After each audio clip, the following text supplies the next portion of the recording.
Assalamualaikum warahmatullahi wabarakatuh. Balik lagi sama saya, Sigit MTS.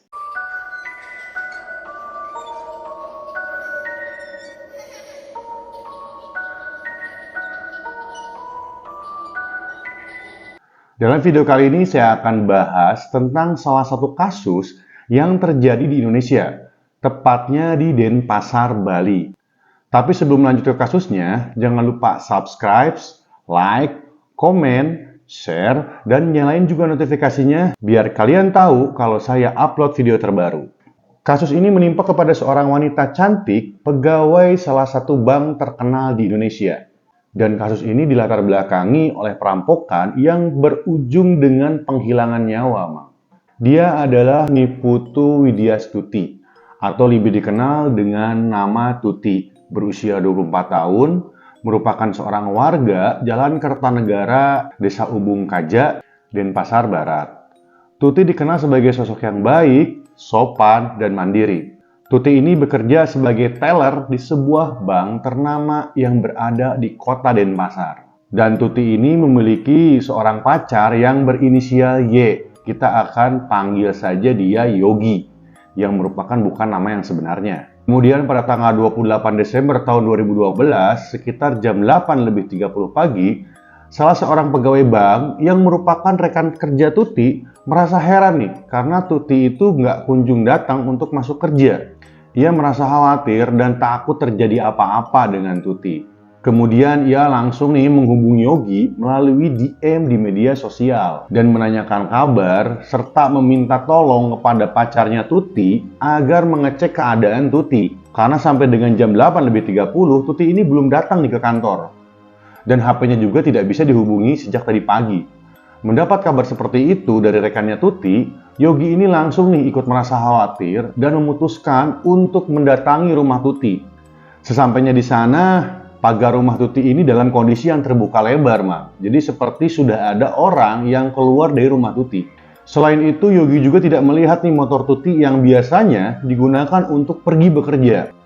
Melihat keadaan yang seperti itu, Yogi ini menjadi lebih curiga.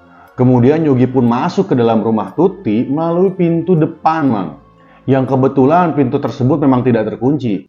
Yogi kemudian membuka pintu depan rumah Tuti dan betapa terkejutnya nih Yogi ketika melihat ada beberapa bercak merah yang berceceran di lantai, Mang. Dan dengan perasaan yang tidak menentu, Yogi pun langsung nih mengikuti bercak merah tersebut yang mengarahkannya ke lantai 2. Dan ketika sampai di lantai 2 rumah tersebut, Yogi ini dikejutkan nih, Mang, dengan pemandangan yang tidak biasa. Yogi ini menemukan kekasihnya sudah tergeletak tidak bernyawa di atas kasur dengan nyaris di seluruh tubuhnya dan posisi yang nyaris tanpa busana, Mang. Mengetahui hal tersebut, Yogi ini pun berusaha nih untuk menghubungi ambulans agar segera datang ke rumah kekasihnya itu. Namun karena tidak segera tersambung, Yogi pun lari nih ke bawah dan berteriak meminta tolong kepada warga di sekitar rumah Tuti.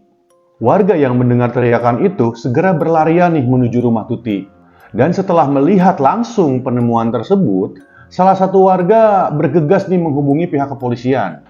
Pihak kepolisian dari Polresta Denpasar yang mendapatkan laporan tersebut langsung nih dengan segera mendatangi tempat kejadian perkara dan segera mengevakuasi tubuh korban ke rumah sakit untuk dilakukan otopsi. Kemudian pihak kepolisian segera nih melakukan olah TKP untuk mencari petunjuk terhadap kasus penghilangan nyawa tersebut, Mang. Analisa awal pihak kepolisian menduga bahwa ini merupakan kasus pencurian dengan kekerasan yang mengakibatkan orang lain meninggal dunia.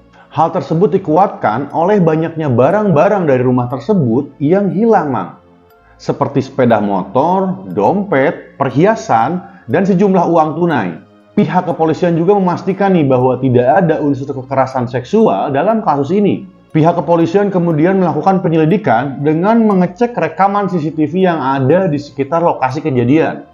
Dan pada saat melakukan pengecekan rekaman CCTV, polisi menemukan sebuah petunjuk yang mengarah kepada pelaku, Mang. Dalam rekaman CCTV tersebut, terlihat jelas nih, Mang, bahwa pada tanggal 27 Desember tahun 2020, sekitar jam 6, ada seorang laki-laki masuk ke rumah tersebut, lalu kabur membawa sepeda motor milik Tuti. Berbekal rekaman CCTV tersebut, pihak kepolisian segera nih melakukan pengejaran terhadap pelaku. Dan hebatnya lagi tidak memerlukan waktu yang lama nih bagi pihak kepolisian untuk mengejar nih pelaku penghilangan nyawa Tuti. Yang pada akhirnya pada tanggal 31 Desember tahun 2012, pihak kepolisian berhasil nih menangkap pelaku berinisial PAPH berusia 14 tahun di sebuah rumah kosannya. Selain menangkap pelaku dalam kasus ini, pihak kepolisian juga berhasil nih menemukan barang bukti sepeda motor Scoopy milik Tuti yang sempat digadaikan. Dalam penangkapan tersebut, PAPH sempat nih tidak mau mengakui perbuatannya. Pihak kepolisian pun membawa pelaku beserta dengan barang bukti ke Polresta Denpasar, Mang. Nah, Mang, nama pelaku sengaja nih saya singkat. Karena berdasarkan kode etik jurnalistik dan aturan hukum yang berlaku, semua tindak pidana yang terjadi ataupun dilakukan oleh anak di bawah umur, identitasnya itu harus dirahasiakan, Mang. Kemudian pada saat diinterogasi, pelaku mengakui semua perbuatannya dan menjelaskan kronologi kejadian yang sebenarnya. Pelaku menyebutkan nih bahwa pada tanggal 27 Desember tahun 2012, sekitar jam 4 sore, pelaku telah mengintai nih rumah korban tersebut dan berencana untuk mengincar sepeda motor milik korban. Setelah merasa aman, pelaku kemudian masuk ke dalam rumah korban dan hendak mencuri sepeda motor Scoopy milik Tuti. Namun sialnya aksi PAPH ini kepergok langsung oleh Tuti. Tuti kemudian langsung nih berteriak meminta pertolongan, dan sebenarnya teriakan Tuti ini sudah sempat terdengar nih oleh beberapa warga. Namun karena takut, tidak ada tetangga atau warga yang mengecek keadaan rumah Tuti. Mendengar teriakan tersebut, PAPH pun langsung nih merasa panik dan takut akan aksinya ini ketahuan oleh warga. Dia pun kemudian langsung mengeluarkan sajam, kemudian langsung nih bagian Tuti. Pelaku juga menjelaskan nih bahwa sebenarnya Tuti ini sempat melakukan perlawanan dengan cara merebut sajam dan sempat mengenai tangan pelaku. Namun karena kalah tenaga, pelaku pun berhasil nih menarik kembali sajamnya. Kemudian langsung tersebut ke Tuti berkali-kali, Mang, hingga Tuti benar-benar tidak bernyawa. Kemudian membawa ke kamar yang ada di lantai 2. Setelah itu pelaku mulai mencari barang-barang berharga di rumah tersebut, Mang. Pelaku juga berhasil mengambil dompet, uang, perhiasan, dan sepeda motor Scoopy warna merah milik Tuti. Pelaku ini kemudian kabur ke kampung halamannya di Buleleng, Bali.